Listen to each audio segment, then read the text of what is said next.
I call the honourable member David Shearer. Thank you, Mr Speaker. Thank you for the opportunity to speak on this bill. It's as I said in the committee stage, it's an extraordinarily important bill. It really does balance the needs of the state and the interests of the state with the interests and the freedoms that we take for granted in New Zealand of our individual and personal freedoms. And I'd just like to comment before I, just in passing on Keith Locke's contribution before, there is no doubt that a lot of the security issues that we face in the world are very much seen through a political lens. They may not necessarily be, in fact, security issues as such, but more political, more of a political nature. And I commend people to look at the Gwyn Dwyer article yesterday in yesterday's Herald, where he looks at the various permutations that have taken place in the investigation of the killing of the Lebanese Prime Minister Hariri, which was first pinned on the Syrian regime and now has been put on on Hezbollah. But the fact that the shift of the blame has moved was more about where the politics, the international politics, was standing at the time, rather than, in fact, as he points out anyway, the real issue of blame and proof of blame. And it's something that we have to take considerable care of when looking at the powers of our security agencies and the way that those powers are manifest here in New Zealand. We are very lucky, Mr Speaker, in New Zealand, because we are geographically isolated. We do have that, in a sense, that geographic security blanket, if you like, that comes from being at the bottom of the Pacific. It is more difficult to, say, launch an attack on New Zealand. It's more forewarned. Although I have to say, in the current, as cyber and internet threats increase, that we can't take that for granted.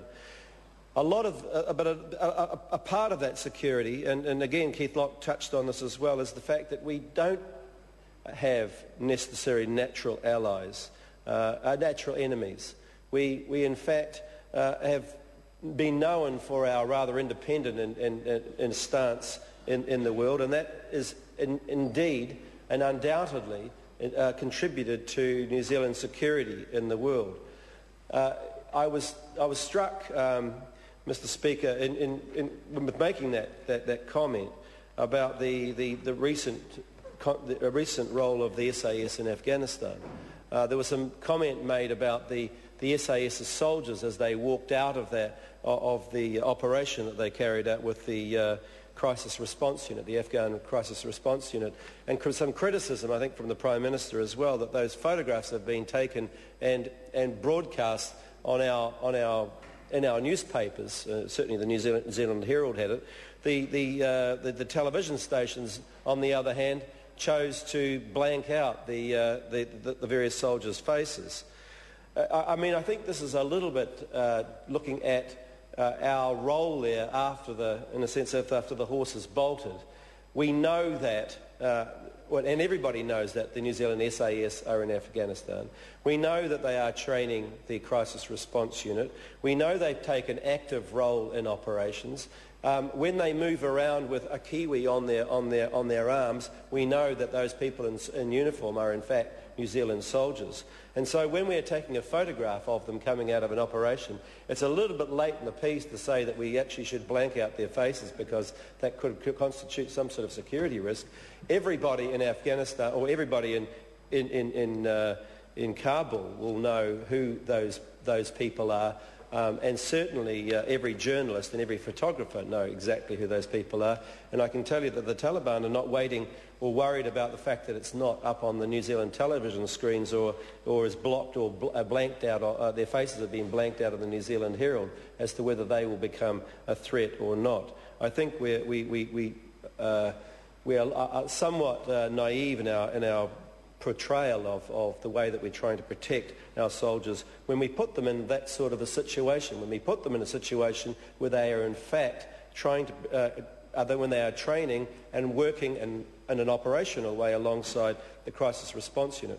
There has been a number of criticisms about the Crisis Response Unit as well, Mr. Speaker, by John Stevenson, the way that they handle prisoners and our relationship to that.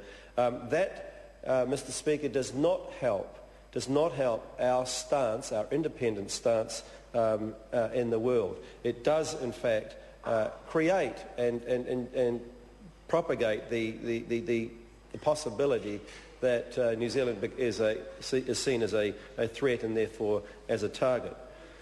Coming back to the bill, Mr. Speaker, the bill is updating, as other speakers have already mentioned, updating the 1969 bill. It's 42 years old now. Of course, technology has changed dramatically in that time. Cell phones, internets, data storage, global positioning, a whole range of different techniques, electronic techniques have come into being that were not in any way foreseen in 1969.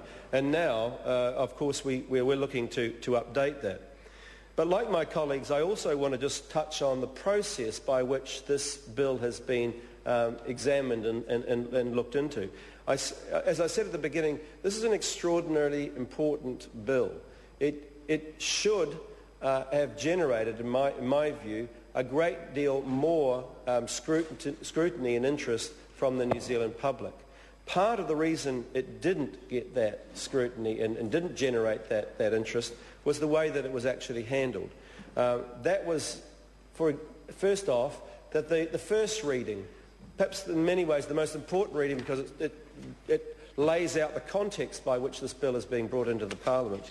It was heard under urgency. So the first reading was heard under urgency. This is not a bill, Mr. Speaker,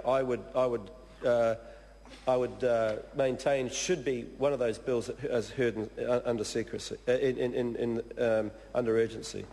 Secondly, the committee stages were heard in secrecy. This does nothing in any way to alleviate the fears of New Zealanders that somehow the provisions that are contained in this bill can be accepted by New Zealanders with a degree of confidence and comfort. Instead, what it does is it again generates the kind of the perception out there that this is secret, that is going to affect them, that generates a sort of suspicion that we've heard from outside of this House. So what we've done, Mr. Speaker, is actually fed those suspicions and those misperceptions rather than to allay them. John Key, Mr. Speaker, said that he was going to hear it in secret. Then he said he was going to have second thoughts. We were flip-flopping all over the place. Jenny Shipley, when she was looking at this in 1999, actually maintained that she was going to hear all of hear submissions on the SIS bill in public, and that was very much the stance from this side of the House. It is, as other people have mentioned as well, it's heard at the time of the Rugby World Cup. I regret that sort of timing, that we're pushing this through in time for that. I would have thought that we had sufficient safeguards in both the current operations of the SIS and the operations of our police network to make sure that we had pretty much all of that covered. Nevertheless, we are going to be pushing it through in time for that. And I hope, as Mr. Locke has mentioned as well, that we will be able to have the time to go back next year and examine this bill in a great deal more detail, and hopefully with a great deal more public under a great deal more public scrutiny. The bill was amended as it went through Parliament. I just want to make a specific note of some of those amendments which I thought were very positive. I particularly wanted to look at 5A, the new section 4AAA, which looked at the principles under the performance and functions of this bill. This was recommended by the Human Rights Commission. Some people said they don't have teeth, but it does, I believe, Mr. Speaker, really lay out the real principles on which the SIS should be operating, and I think they are very welcome. It also looked through instances of mistaken identity, the destruction of irrelevant records. Again, it brought that in, and some reporting requirements, delegations as well, which are all welcome. Thank you, Mr. Speaker. The Honourable